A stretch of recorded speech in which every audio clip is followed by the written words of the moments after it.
The concept of slope-intercept form is one that comes up in a lot of different math classes throughout high school and beyond. And the idea with slope-intercept form is it's probably your most helpful form for graphing lines and a lot of times for writing the equations of lines too. This video is going to be all about graphing lines that are already in slope-intercept form. So if you're looking for graphing lines that are not in slope-intercept form, I'm going to make a part 2 of this video that will have that there. So this is just about if you have a line with a y that's isolated here by itself, how would we graph that line? That's what this is going to be all about. Okay, so if you have a y that's isolated, how can you graph the line? Now, two things to note here. The first very important number here, and these will look something like this. You'll see a number in front of the x and a number usually after the x, or a number without an x. So one of these will be like, let's say, a 5, and this one will be like a 7. Okay? The slope is going to tell you basically where you go or what your rise over run is. Okay? It's very important to remember what we talked about last time, that positive slopes go uphill from left to right and negative slopes go downhill from left to right. Okay? There will also be some undefined and some zero slopes in there, but they're easy to recognize if you know what you're looking at. So the rise over the run is going to be important here for looking at how to graph a line using the slope. The y-intercept is going to give us a helpful starting point. So this will tell us where to start on the y-axis. Now, obviously, lines go on forever, so it's not really like the line starts there. But for our purposes, it helps us pick one point to kind of have as a reference point and then begin graphing the line.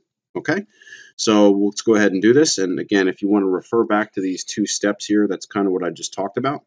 Let's go ahead. All right, so we got a total of 9 examples here that I'm going to run through. I'm going to look at this one here first. Y equals 2/3 x plus 1. Now, the y-intercept is right here. That's the number without the x. Not always in this order. You could potentially see lines that look like this, but this is actually the exact same line. So we're looking for the number without the x. That's the y-intercept. Remember that that means that the graph will cross the y-axis at 1, at positive 1. So we know that this line, however it looks, has got to cross through the y-axis at 1. And now to finish graphing the line, we've got to use our slope here, which is 2/3. This helps us get another point.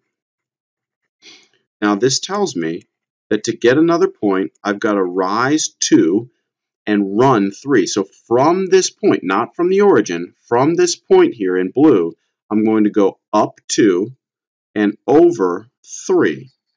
And now I could connect those dots and make the line. I'm just going to extend this a little more, though, so it looks a little bit nicer. So I went up 2 and over 3. And you can see that this, again, I could also go down 2 and backwards 3. And notice this is still the same line, because if you go down 2 and backwards 3, that would be two negative numbers. A negative divided by a negative still gives us a positive slope. The best way to check is just make sure your line is going uphill from left to right. So our line is going uphill from left to right. That would be the first line. Okay, let's take a look at this next one here. So again, identify the number without the x. In this case, it's 4. That tells us where to start on the y-axis. So we're going to start up at 1, 2, 3, positive 4 right here. Now this slope, you might be a little confused here thinking, well, this is -3. I have the rise, but what's the run? So to write this as a fraction, remember all numbers are fractions. All integers can be written as fractions. So we can write this as 3/1. So what we can do here, again, going down and left is negative, and going up and right is positive. So I can go down 3. And to the right, since this 1 on the bottom is positive, I can go right 1. Notice it's a negative slope here on that 3, so my line should be going downhill from left to right. Okay, so and again, I'll just extend this line a little bit.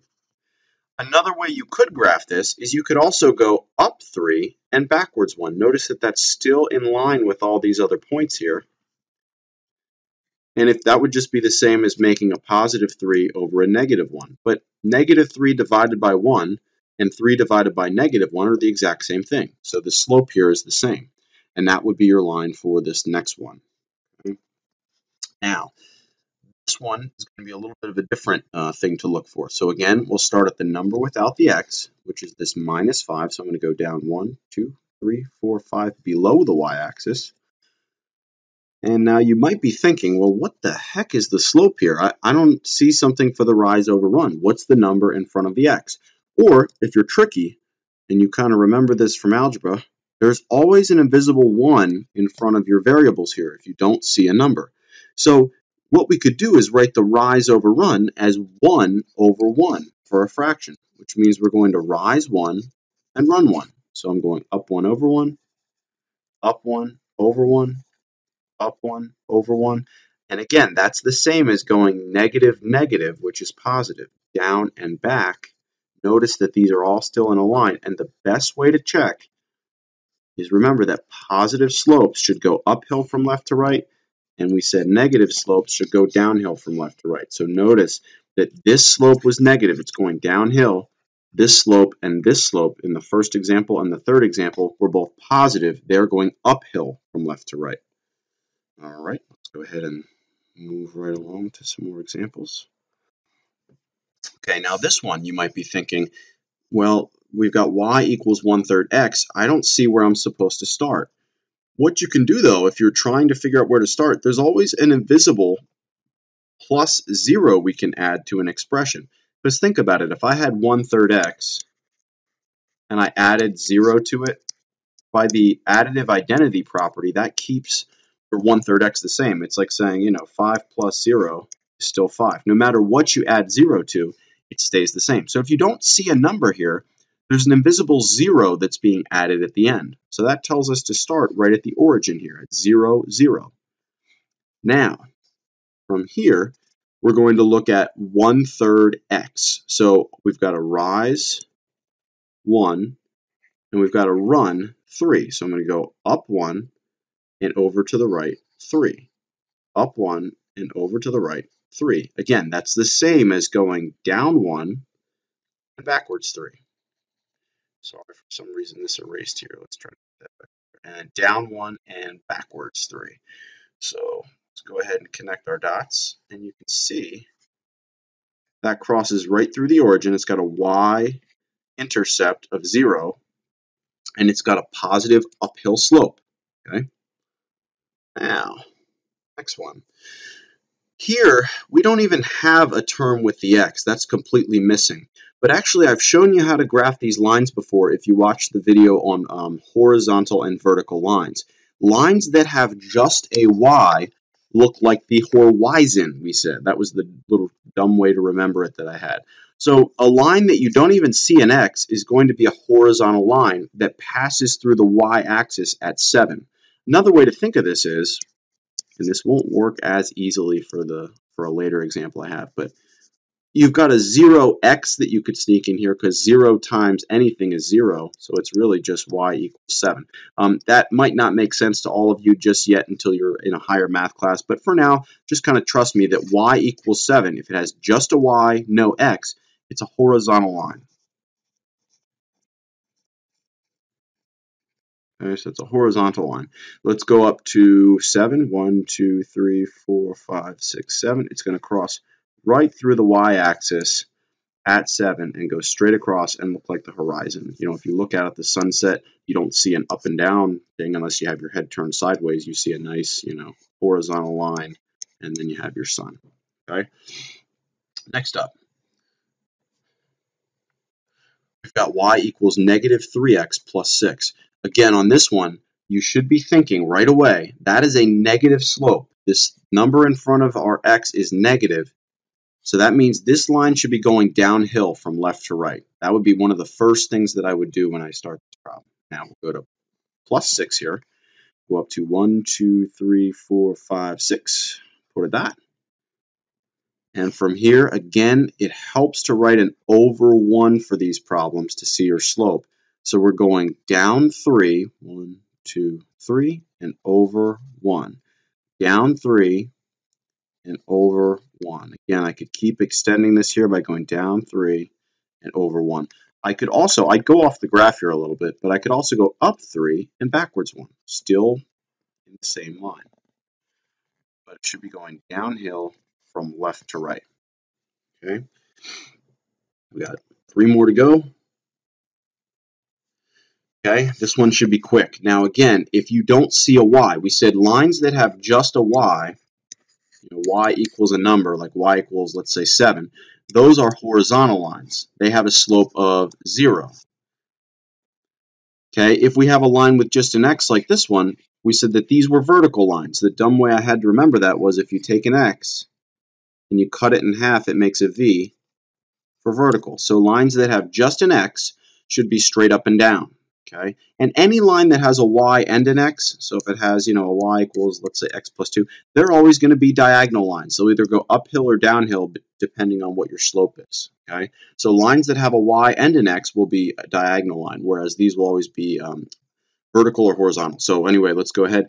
This means it's going to cross through my x-axis, and this is the one type of line where you want to start on the x-axis. We're going to start on the x-axis at -2 and bring it straight up and down here.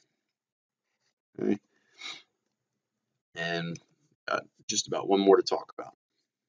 This one throws a lot of people off because it combines a lot of tricky things we've talked about, this y equals x line. So to graph the line y equals x, what you're going to need to do first is figure out where to start, like always. So I'm going to sneak in, just like before. If I don't see that starting point, that means it's crossing through at 0, or the origin. Okay, so I'm going to sneak a point here at 0. Now, again, if I don't see a number in front of the x, then the slope is going to be 1. And we'll write that as a fraction, 1 over 1, which tells me from here that I've got to rise 1 and run 1, rise 1 and run 1, rise 1, run 1, so on and so forth, which also means from here I could go down 1 and back 1. Notice that that's still going uphill and it's still in line. And we'll connect the dots. There's my line, and we're nice and graphed. Now, if you have problems like this on your homework, think about for a second what the difference between this problem is and all the problems that we've done so far. So take a look at this example. I'm going to flip back here. Take a look at all the examples that we've done so far. So we've got this one, we've got this problem, this problem, this problem, and we've got this problem, whoops, this problem, this problem, this problem. Take a look at what the difference is between those and this one right here. And you should be noticing that the big difference here is that the y is not isolated. It doesn't look like it's in slope-intercept form. It doesn't look like something x plus something, like 3x plus 2. There's x's over here with the y that if we want to graph this, we're going to have to isolate the y first. I'm not going to go into that in this video, so I will leave you in suspense on how to graph something like this. But you should have the basics down for when a line has a y by itself. So if the y is isolated, you should know how to graph that. Okay? The y is not by itself. We'll talk about that in part 2.